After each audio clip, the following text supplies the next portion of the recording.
तो फाइनली छात्रों, आपका यहाँ पे आ चुका है वो वीडियो जो आपके यहाँ पे 29 मार्च के पेपर में आपको डायरेक्टली देखने को मिलेगा।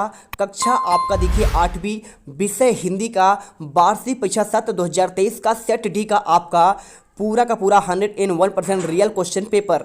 आज आज अभी अभी हाँ। एहे रहा नहीं जाता, तड़प ही ऐसी है ना। नहीं नहीं सुके तो आप लगातार कमेंट कर रहे थे कि सर यहाँ पे आप सेट डी का पेपर दे दीजिए, पूरा आपका रियल हो तो 60 नंबर का पेपर होगा। 24 क्वेश्चन है, एक एक क्वेश्चन आप यहाँ पे रट लेना। अगर ये क्वेश्चन पेपर आप तैयार कर लेते हैं तो आपको कोई भी आपको फेल नहीं करेगा। तो यहाँ पे मेरे पास देख सकते हैं हर एक क्वेश्चन का आपका उत्तर है। एक एक क्वेश्चन को बहुत ही बेहतरीन तरीके से आपको दिखाएंगे। सारे क्वेश्चन आपके 24 प्रश्न हैं। और चलिए बिना किसी देरी के आपका इन क्वेश्चन को शुरू कर लेते हैं। और आपको यहाँ पे टॉपर बनाने वाला वीडियो आपका आ चुका है। तो हमारी जोरदार मेहनत के लिए ये वीडियो आपको देखिए दिल से आपको लाइक करना है, साथ में आपको चैनल को सब्सक्राइब करना है। 100 के होने वाले हैं तो फटाफट आप यहाँ पे 2000 सब्सक्राइबर और करा दीजिए और हमें बिल्कुल मोटिवेट कर दीजिए और आप भी मोटिवेट हो जाइए। तो चलिए फटाफट यहाँ पे इस वीडियो को शुरू करते हैं। सबसे पहले आपका आता है यहाँ पे बहुविकल्पी क्वेश्चन,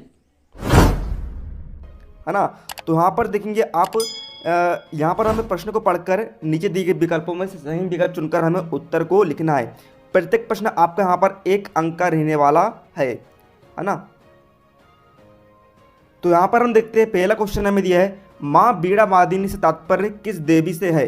तो इसका राइट आंसर होगा ना, बीड़ा वादिनी कौन है, बीड़ा हाथों में कौन लेके रखती है, वे रखती है माँ सरस्वती। ऑप्शन नंबर सी यहाँ पर आपका करेक्ट हो जाएगा। दूसरा क्वेश्चन हमें दिया है, नव नव के नव विहग वृंद को पंक्ति में अलंकार है। तो यहाँ पर देखिए, यहाँ पर अलंकार होगा आपका अनुप्रास। अनुप्रास अलंकार में क्या होता है, एक ही शब्द की बार बार अलग अलग अर्थों में आवृत्ति होती है, यानी कि बार बार क्या होता है, शब्द रिपीट होता है। यहाँ पर आप देख सकते हैं नव नव कितने 2 बार यहाँ पर रिपीट हुआ है, मतलब कि यहाँ पर अनुप्रास अलंकार होगा। और एक और बात, आपको इसकी PDF डाउनलोड करनी तो आप हमारे टेलीग्राम चैनल को सब्सक्राइब कर लीजिए। टेलीग्राम चैनल की लिंक आपको डिस्क्रिप्शन और कमेंट बॉक्स में देखने को मिल जाएगी। चलिए बढ़ते हैं यहाँ पर आगे की तरफ। तो यहाँ पर हम देखेंगे अपने अगले क्वेश्चन के आंसर्स को। तो यहाँ पर देखते हैं आप, प्रश्न क्रमांक 3 में दिया है, तल्लीन में रिक्त स्थान उपसर्ग है। तो इसका राइट आंसर होगा यहाँ पर तत्। उपसर्ग जो है मूल शब्दों के आगे लगाए जाते हैं। यहाँ पर तल्लीना जो है 2 शब्दों से मिलकर बना है। 2 शब्द कौन कौन से हैं, तत्, इसमें तत् उपसर्ग है और मूल शब्द है इसमें लीन। तो क्या बना है यहाँ पर, तल्लीन बना है। प्रश्न क्रमांक 4 हमें दिया है, प्रख्यात संतूर वादक थे। संतूर क्या है, एक जिस प्रकार तबला, ढोलक, है ना, ये सभी क्या होते हैं भैया, बजाने वाले यंत्र होते हैं, इनसे क्या म्यूजिक प्रोड्यूस होता है। इसी तरह संतूर भी क्या है, एक वादक होता है। तो इसके प्रख्यात संतूर वादक कौन थे, इसका राइट आंसर होगा option number A, Alauddin Khan थे। प्रश्न क्रमांक 5 है, प्रभु जी तुम चंदन हम पानी, यह पंक्ति किस कवि की है। तो इसका राइट आंसर होगा यहाँ पर रैदास। 6वां क्वेश्चन हमें दिया है, हृदय भर आना मुहावरे का अर्थ है। तो हृदय भर आना, है ना, कई आपने देखा हो कई सारे लोग कहते हैं मेरा हृदय भर आया है, तो मतलब कि वे क्या है, दुखी है। तो इसका राइट आंसर होगा ऑप्शन नंबर बी, दुखी होना इसका राइट आंसर यहाँ पर हो जाएगा। चलिए देखते हैं प्रश्न क्रमांक 7। गीता में कुल कितने श्लोक है। तो देखिए आपको हमेशा याद रखना है, गीता में 700 श्लोक है। 8वां क्वेश्चन है हमारा, सम्राट विक्रमादित्य ने रिक्त स्थान संबंध का प्रचलन प्रारंभ किया था। तो इसका राइट आंसर होगा ऑप्शन नंबर सी, विक्रम संबंध का प्रचलन प्रारंभ किया था। चलिए देखते हैं प्रश्न क्रमांक 9। इतिहास से संबंधित शब्द के लिए प्रयुक्त होगा। तो यहाँ पर देखिए इसे हम कहते हैं, देखिए सही वर्तनी वाला शब्द है यहाँ पर ऐतिहासिक, ऑप्शन नंबर बा। 10वां क्वेश्चन हमें दिया है यहाँ पर, सिर घोट मोट पर चुटिया थी लहराती थी, तोंद लटक कर घुटनों को छू जाती पंक्ति में कौन सा रस है। तो इसका राइट आंसर होगा ऑप्शन नंबर बी, हास्य रस यहाँ पर होगा। चलिए अब हम देखते हैं लघुत्तरीय प्रश्नों का उत्तर। प्रश्न क्रमांक 11 से 20 तक में आपके लघुत्तरीय प्रश्न है। प्रत्येक प्रश्न 3 अंक का यहाँ पर रहने वाला है। पूरे कलरफुल आंसर आपको मिल रहे हैं, ठीक है। तो देखिए प्रश्न क्रमांक 11 में दिया है, नव नव के माध्यम से कवि क्या कहना चाहता है। तो इसको उत्तर लिखेंगे आप, नव नव के माध्यम से कवि कहना चाहता है ना। नव यानी कि नया, नव यानी कि वर्ष। सभी प्राणी नए भारतवर्ष की रचना करें और उन्हें इस निर्माण में सभी नए साधन प्राप्त हो। इसके बाद हमारा यहाँ पर 12वां क्वेश्चन हमें दिया है, बाली को क्या वरदान प्राप्त था। तो देखिए, बाली को ऐसा वरदान प्राप्त था कि जो भी उसके सामने आता उसकी आधी ताकत उसमें आ जाती थी। इस कारण बाली। प्रश्न क्रमांक 13 है, सरस्वती किस संगीतज्ञ के गले में विराजमान मानी जाती है। सिंपल सी बात है, लता मंगेशकर ना, लता मंगेशकर ना। और वही कौन है, उनके ही गले में सरस्वती स्वयं विराजमान मानी जाती है। डॉक्टर चंद्रा को सामान्य ज्वर यानी कि सामान्य से बुखार के बाद कौन सी बीमारी हो गई थी। इसका राइट आंसर है, डॉक्टर चंद्रा को सामान्य ज्वर के बाद पक्षाघात की बीमारी हो गई। पक्षाघात। प्रश्न क्रमांक 15 में दिया है, मुफ्तखोरों के सरताज किसे कहा गया है। इसका उत्तर होगा, मुफ्तखोरों के सरताज मुफ्तानंद को कहा गया है ना। ये क्या मुफ्त में खाने वाले लोग थे। ये किसी भी वस्तु को प्राप्त करने के लिए पैसा खर्च करना नहीं चाहते थे। वे हमेशा मुफ्त में प्राप्त वस्तु का आनंद उठाते थे, बड़ा मजा आता था उनको। हरामखोर भी जिसे कहा जाता है। प्रश्न क्रमांक 16 में कहा जाता है, पटना के पास किन किन नदियों का संगम हुआ है। यानी कि पटना के पास कौन कौन सी नदी आपस में आकर मिली है। संगम का अर्थ होता है मिलना। तो उसका उत्तर है, पटना के पास गंगा, सोन और गंडक गांडू नदियों का संगम हुआ है। प्रश्न क्रमांक 17 में यह है, अमृता देवी का नारा क्या था। इसका उत्तर होगा, पेड़ों से लिपट कर बह कह रही थी, सिर साटे पर रुक रहे तो भी सस्तो जान। यही अमृता देवी का नारा था।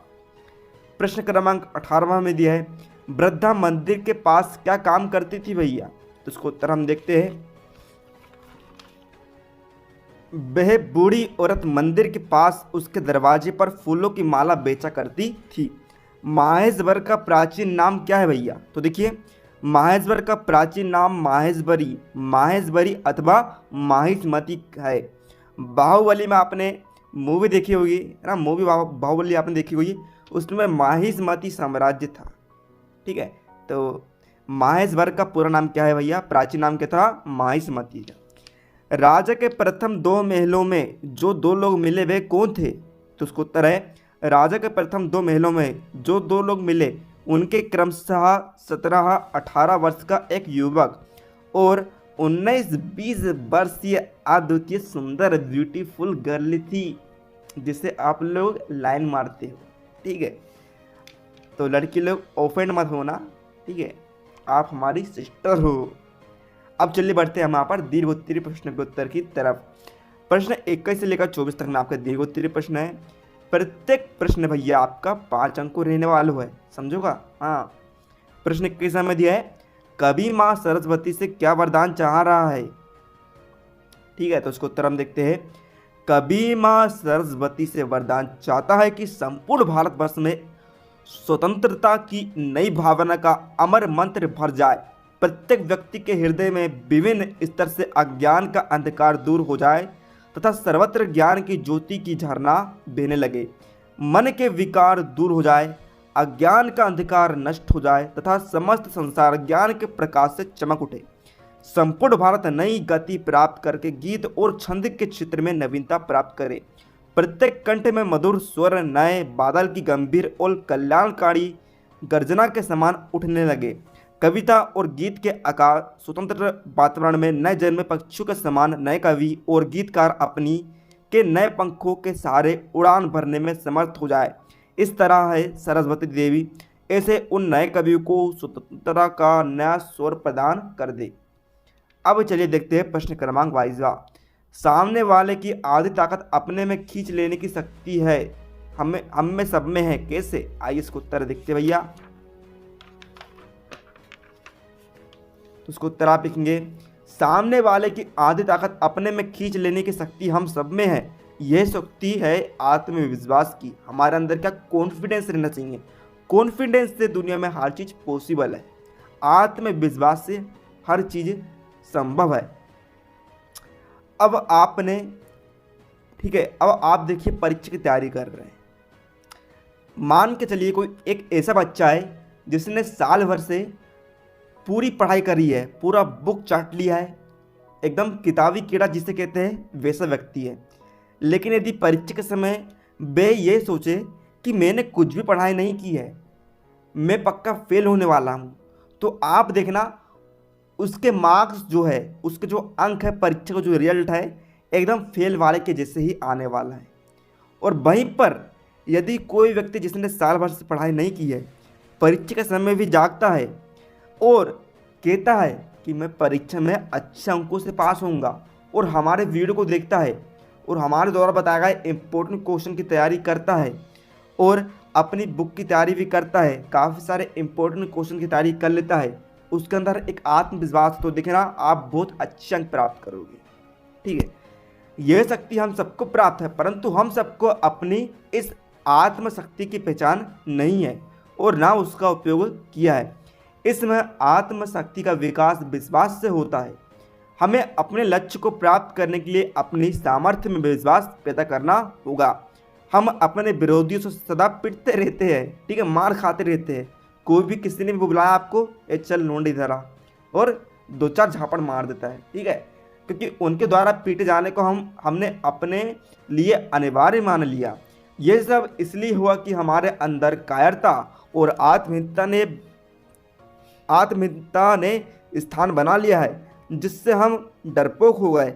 अच्छे संस्कार हमसे दूर हो गए। बुरे संस्कारों का प्रभाव ऐसा पड़ा कि हम अपने बल की सही नापतोल नहीं कर सके।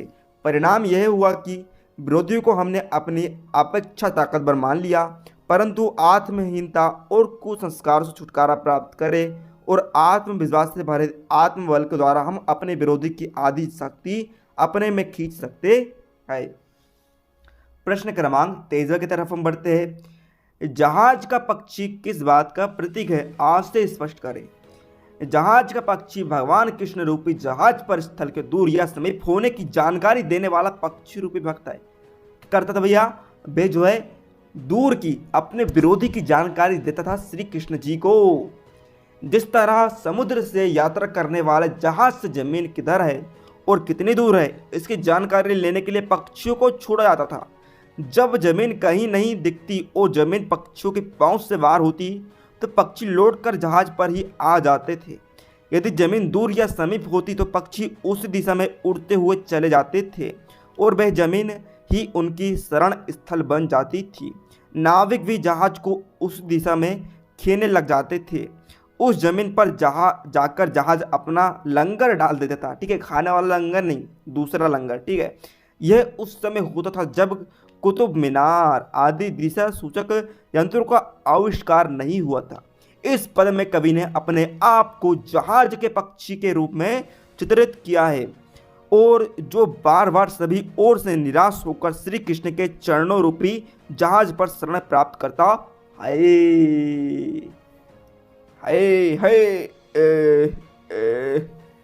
प्रश्न क्रमांक 24।